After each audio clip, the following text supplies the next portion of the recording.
박종훈 경상남도 교육감은 도내 첫 삼선 교육감으로 올해 취임 10년을 맞았습니다.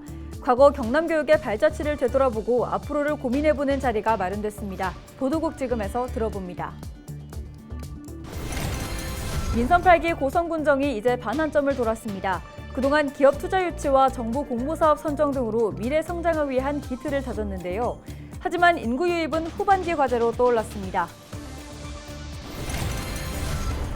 경남 지역 국회의원들은 1호 법안 발의를 시작으로 다양한 활동을 이어가고 있는데요. 주요 내용을 국회는 지금에서 살펴봤습니다. 낙동강 물금 매리 지점과 진양호 판문 지점에 27일 오후 3시를 기해 조류경보 관심 단계가 발령됐습니다. 현재 낙동강청 관할 조류 경보제 지점 중에서 7서 등 모두 3개 지점에 관심 단계가 발령 중입니다.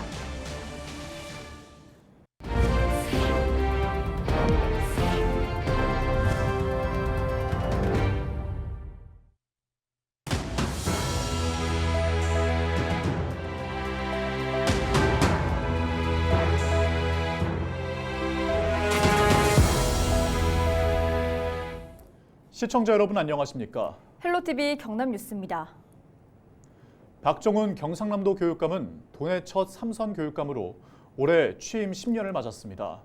과거 경남교육 발자취를 되돌아보고 앞으로를 고민해보는 자리가 있었는데요. 네, 어떤 이야기가 오갔는지 보도국 김수정 기자 연결해서 들어보겠습니다. 김 기자, 먼저 지난 10년의 경남교육에서 주목할 부분은 어떤 겁니까? 네, 말씀하신 것처럼 박종훈 경남도 교육감이 취임 10년을 맞았습니다. 도내 첫 삼선 교육감으로 지난 2014년 당선돼 10년 동안 경남 교육을 책임져 온 건데요. 박 교육감은 지난 성과를 되돌아보며 학생들의 안전, 미래 교육을 강조했습니다. 전국에서는 처음 시도한 가방 안전 덮개와 안심 우산은 곳곳에서 큰 호응을 얻었습니다.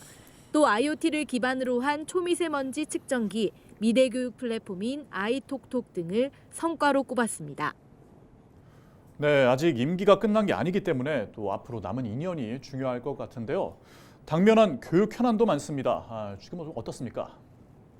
네, 먼저 이날 간담회는 경남에서도 가장 학생 수가 적은 소멸 고위험 지역인 의령군에서 열렸습니다. 최근 경남도 교육청의 미래교육원이 개원하며 큰 활력을 불어넣고 있는 곳이기도 한데요. 또 여러 학교가 권역별로 함께 수업받는 작은 학교 공유 교육으로 경남교육청이 새로운 미래 공교육 모델을 써내려가는 지역입니다. 이런 지역 소멸과 저출생 문제를 함께 묶어 경남교육청은 경남형 사회적 돌봄을 추진합니다. 현재 지자체 3곳 정도를 예상하고 있는데 이 지자체와 함께 사회적 돌봄의 새로운 모델을 만든다는 계획입니다. 지자체와 교육청, 학교가 함께 힘을 모아 아이를 돌볼 수 있는 시스템을 구상하고 있습니다. 또 학교 폭력 문제를 해결하기 위해 학생의 문화예술 감수성을 강조할 계획입니다. 내년에는 학교 예술교육과 관련한 예산을 100억 원 정도로 확대하고 수업 시수도 대폭 늘릴 예정입니다. 마지막 대안은 교육활동 보호입니다. 교원이 교육활동에 전념할 수 있도록 교육력 회복을 우선한다는 건데요. 이 교원의 회복과 치유를 지원하는 센터를 건립할 예정인데 거제나 남해 등의 대상지를 고민하고 있는 것으로 알려졌습니다. 네, 마지막으로 경남교육은 무엇보다도 경상남도와의 협치가 항상 강조되어 왔습니다. 이 내용은 어떻습니까? 네, 박 교육감의 임기에만 경남도지사가 3번이나 바뀌었습니다. 경남도와 도교육청의 협치는 매번 강조돼 왔는데요. 과거 경남을 떠들썩하게 했던 무상급식 사태는 아주 잘 아실 겁니다. 앞으로의 남은 2년도 어떻게 머리를 맞댈지 주목되는데 이 질문에 대해서는 이렇게 답했습니다. 아이들의 급식이 우리 도민들에게 중요한 하나의 요소가 되도록 만든 데 대해서 저는 역기능도 있지만 순기능도 함께 있다고 생각을 합니다. 대통령께서 관심을 가지면서 지사님이 우리 늘봄 학교 늘봄 상담센터에 와서 네, 보도국 김수정 기자였습니다. 보다 자세한 내용은 7월 중순 헬로 이슈 토크에서 전해드리겠습니다. 다음 소식입니다. 민선 8기 고성군정이 출범한 지 어느덧 2년이 흘렀습니다. 그동안 고성군은 기업 투자 유치와 정부 공모사업 선정 등으로 미래 성장을 위한 기틀을 다졌는데요. 하지만 눈에 띄게 빨라진 인구 유출은 후반기 과제로 떠올랐습니다. 보도에 표영민 기자입니다. 민선 8기 고성군정이 반환점을 돌았습니다. 고성군은 고성을 새롭게 군민을 힘차기를 군정 목표로 지난 2년 동안 미래 먹거리 발굴에 집중했습니다. 주목할 만한 성과도 있었습니다. 국토교통부 무인기 종합타운 투자 선도지구로 지정됐고 골칫거리였던 양촌 용정지구 개발도 재개됐습니다. 동해면 양촌 용정지구는 이번에 경남위로 개발전 특구로 지정되는 계획을 달성했습니다. 직접 고용 3,600명, 생산 유발 효과 3조 원 이상으로 해상 풍력 하부 구조물 생산 기조로는 세계 최대의 규모가 될 것입니다. 지역 경제는 청신호가 켜졌지만 성장을 위한 핵심 동력인 사람, 인구 문제는 여전히 빨간불입니다. 지난해 5월 인구 5만 명대가 무너진 이후 좀처럼 회복하지 못하고 있는 겁니다. 인구 청년 추진단을 신설해 다양한 정책을 쏟아냈지만 성과로 이어지지 못했습니다.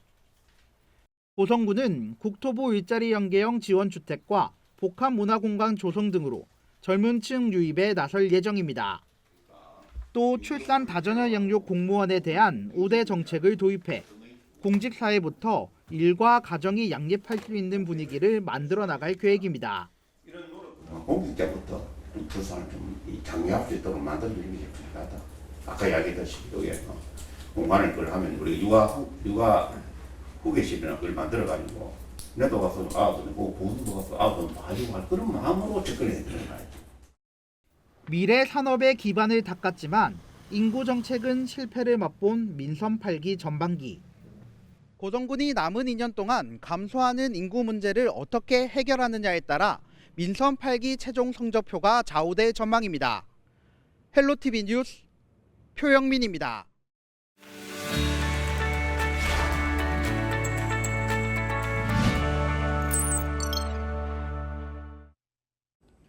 우리 지역 국회의원들의 활동 소식을 전해드리는 국회는 지금입니다.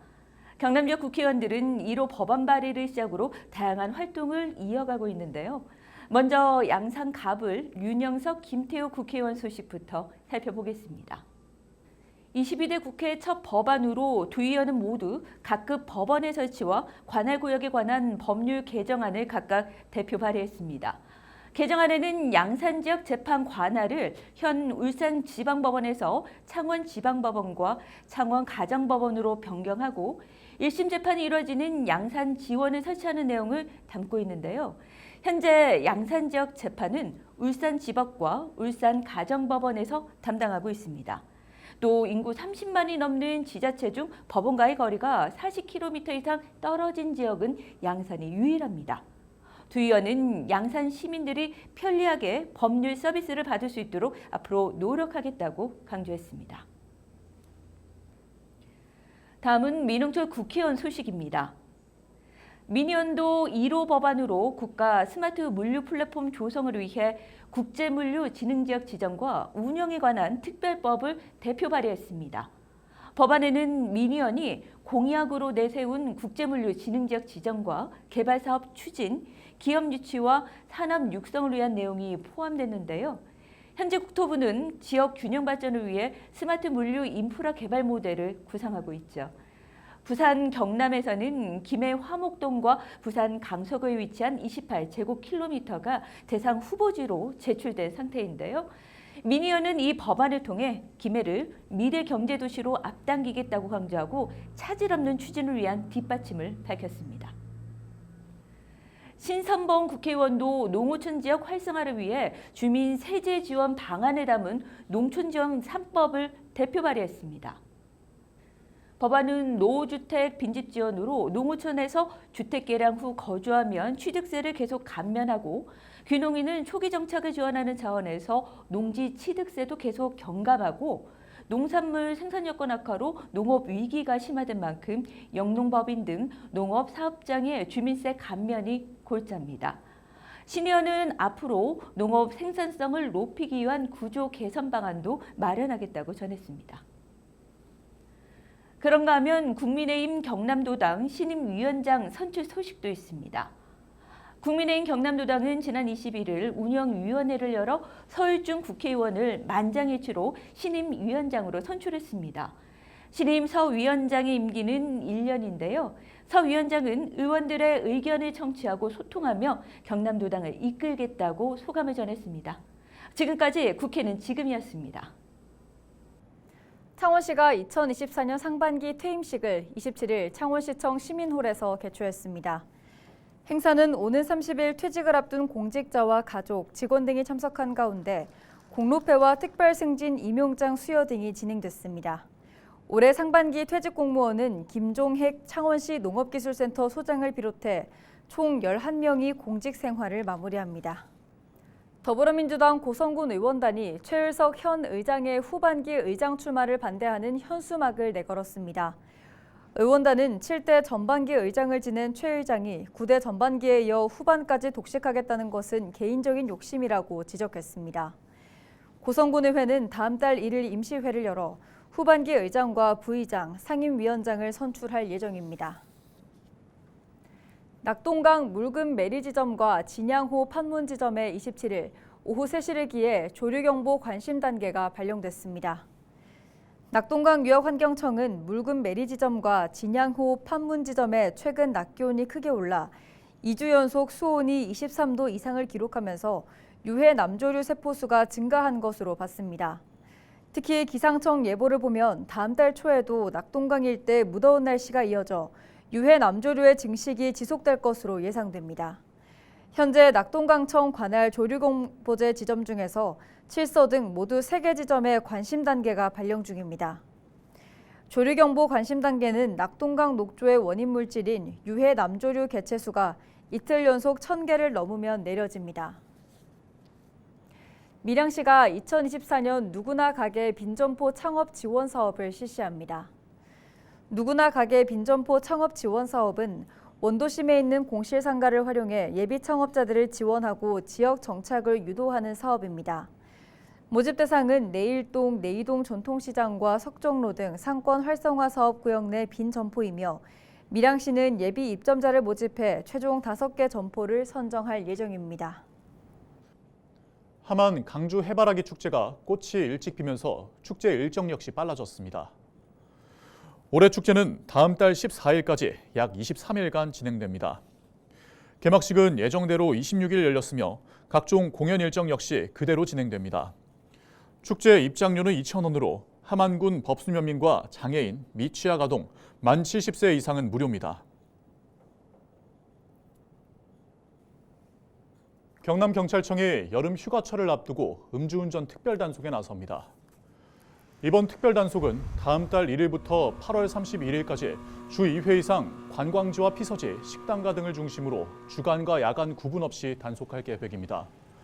올해 접수된 도내 음주운전 의심 신고는 지난 23일 기준 2,971건으로 이 중 472건이 단속됐습니다.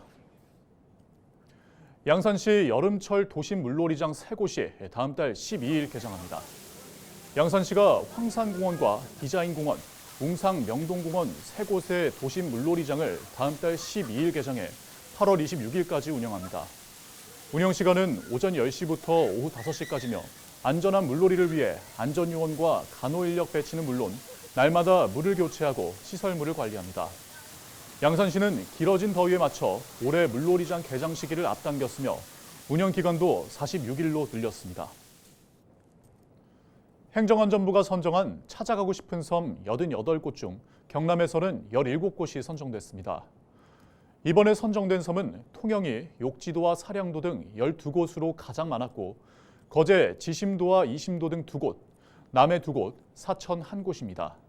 경남도는 이번에 선정된 섬을 홍보하기 위해 오는 8월 11일까지 이벤트를 진행할 계획입니다.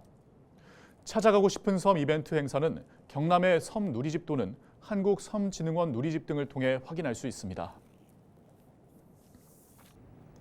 이상으로 뉴스를 마칩니다.